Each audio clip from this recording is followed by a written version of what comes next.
Many years ago, when I was working on a documentary theater piece, we learned how to interview people. And one of the biggest takeaways that helped me as I went into a career interviewing people and writing stories was to wait in the silence. There's something about not talking that makes people deeply, deeply uncomfortable. And if you don't rush to fill in that silence, then people feel this compulsion to fill it. So, as an interviewer, it was great because I would cue things up and just say, hey, I'm taking notes by hand. It's going to take me some time to catch up.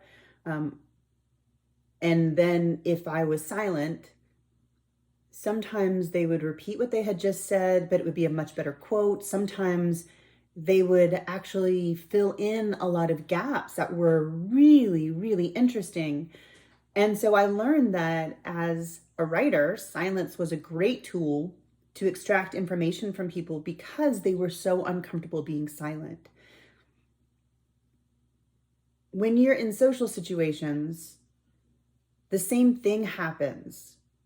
When no one's talking, we feel this urge to just fill that gap.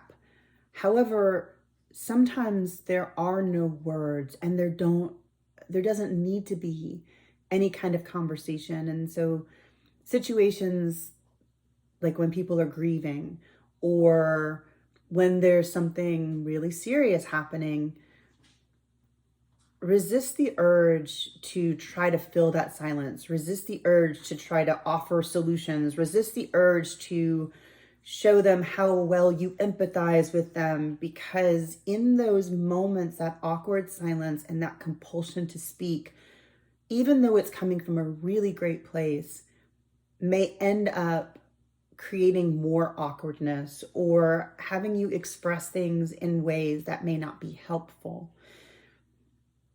There's a really great guidance when you're sitting Shiva, which is let the person grieving take the lead. Let them share how they are feeling, let how they are acting lead you to understand how best and most appropriate for you to act or for you to express yourself.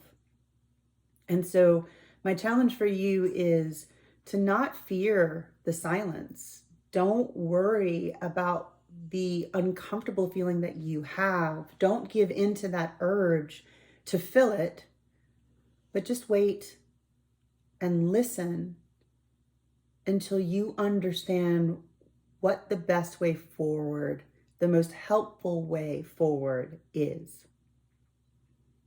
And then let me know how it goes. I would love to hear your thoughts and comments in messages at Truly Christy, and I look forward to seeing you next week.